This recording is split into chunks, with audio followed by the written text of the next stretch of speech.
As the sun casts its golden glow over the vast expanse of Australia, it's easy to get lost in the illusion of abundance. With its wealth, both natural and economic, one might assume that finding a place to call home here would be as effortless as catching a breeze. But the reality tells a starkly different tale. Australia finds itself entangled in the grips of a housing crisis so severe, it's etched into the very fabric of its cities. With Sydney being the second most unaffordable city worldwide, 3 more of Australia's urban giants find themselves among the top 20, each bearing the heavy burden of unattainable housing. How did it come to this? How did a nation blessed with riches and space become ensnared in a web of unaffordability? The answers lie within a trap of its own making, a complex web of policies, economics, and societal shifts. A trap that tightens its grip with each passing day, promising only escalating anguish. Let's start with the basics. The housing crisis and why owning a home holds such paramount importance for Australians. In the sunburnt land down under, having a place to call your own isn't just a matter of comfort, it's woven into the very fabric of national identity. Since the 1950s, owning a home, or more specifically a house, has epitomized success, a symbol of stability, security, and prosperity. While the American dream champions the ascent to the top through sheer grit and determination, in the Australian narrative, it's home ownership that marks the pinnacle of achievement. According to polls, a staggering 75% of Australians still hold this dream close to their hearts. But alas, this cherished dream now lies in tatters, at least for the majority. To illustrate why, let's examine the staggering reality of housing unaffordability in Australia. Rewind to 1970, when the average nationwide salary stood at a modest $4,200 per year, and the average house price in Sydney hovered around $18,700. Back then, it would take a mere 4.5 years of diligent saving to purchase an average house. Fast forward to today, where the average salary has soared to $74,000, a commendable 17-fold increase from half a century ago.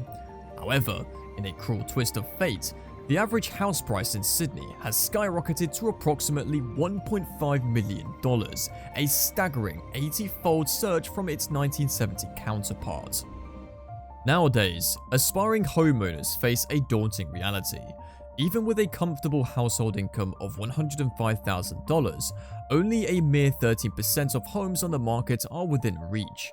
For those who manage to scrape together enough funds for a down payment, they find themselves shackled to towering mortgages, burdening Australian households with some of the heftiest debts worldwide. This relentless surge in housing costs isn't a recent phenomenon. The past 5 decades have witnessed a steady climb, with the pace accelerating since the turn of the millennium, and particularly intensifying over the last 5 years. Sydney now stands as the second most unaffordable city globally, trailing only behind Hong Kong. 4 of Australia's largest urban centres, home to a significant 60% of the population, rank among the top 20. Consider this. The average household must squirrel away their earnings for a staggering 10 years just to scrape together a 20% down payment. Yet, with house prices outpacing income growth, the finish line remains ever elusive, if not entirely out of reach. Australia finds itself at a crossroads, where home ownership, once the cornerstone of prosperity, has transformed into an unattainable mirage for the masses. While solutions exist to reverse this troubling trend, the grim reality suggests otherwise. So, what lies at the crux of Australia's housing crisis? The answer, in all its frustrating simplicity, boils down to a classic case of supply and demand. Australia has empty land stretching as far as the eye can see, so one would assume that cheap land for building affordable homes would be plentiful, right? After all, even if we discount the vast inland regions unfit for habitation, the coastline, where the majority of Australians reside, dwarfs most of Europe in size. However, here's the catch. While Australia boasts boundless space, nearly 90% of its population clings to just a handful of urban hubs. The gravitational pull of these cities is undeniable, with a staggering 72% of Australians flocking to these bustling centres and over 40% converging upon just the 2 largest. Now, Imagine cramming all these eager residents into a limited space. In any logical scenario, the solution would be to maximize density, right? Yet, the reality paints a starkly different picture. Instead of embracing high-density living arrangements, Australian cities are doubling down on single-family homes and sprawling suburban developments. But here's the rub. You simply can't build enough of these sprawling communities to accommodate the ever-growing influx of city dwellers. Take Melbourne, for instance, spreading its urban sprawl over an area 6 times larger than London, despite having only half its population. And still, it's not enough. So, as the population swells and demand soars, the supply dwindles. It's a simple equation: too many people vying for too few homes.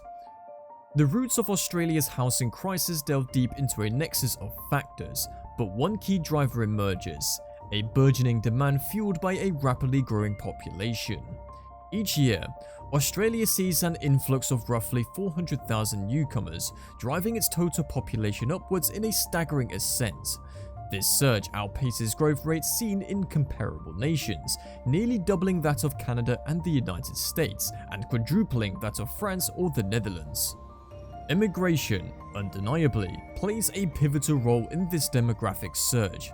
However, it's essential to clarify, this isn't a diatribe against immigration. Quite the contrary. Controlled, economic immigration has long been a cornerstone of Australia's prosperity. By selectively admitting individuals with qualifications tailored to the country's needs, Australia has harnessed immigration as a catalyst for economic growth. Yet, as the population swells, so too does the demand for housing. The challenge becomes clear.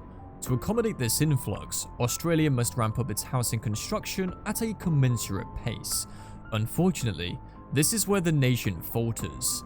The solution seems simple: balance the demand with supply. However, achieving this equilibrium proves elusive. Curtailing immigration isn't a viable option, giving its integral role in sustaining vital sectors of the economy, from labour force to education and consumer markets. Australia's economic future hinges on maintaining robust levels of immigration, with projections painting migrants as a linchpin in driving economic growth. Yet, as the population projection for 2050 looms large at 38 million, the gravity of the situation becomes apparent. The stark reality facing Australia's housing crisis leaves only one viable solution: to build more within the limited confines of the cities where everyone clamours to reside. This entails a significant shift towards high-density housing, relegating the traditional single-family home to the annals of nostalgia. Yet, this path forward is fraught with obstacles, primarily rooted in the deeply ingrained cultural attachment to the Australian dream, the aspiration for home ownership. Despite the pressing need for more practical, high-density living arrangements, the demand on the market remains steadfastly fixed on the allure of standalone houses. Meanwhile, permits for high-density developments are decreasing, intensifying the housing shortfall. As Australia grapples with this dilemma, the desire for the quintessential symbol of success shows no signs of abating. With space at a premium and population growth unchecked, the cost of housing continues to soar, rendering homeownership an increasingly elusive dream for the many. The clash between tradition and necessity continues to steer Australia into a future where housing becomes a luxury reserved for the privileged few, rather than a fundamental right for all.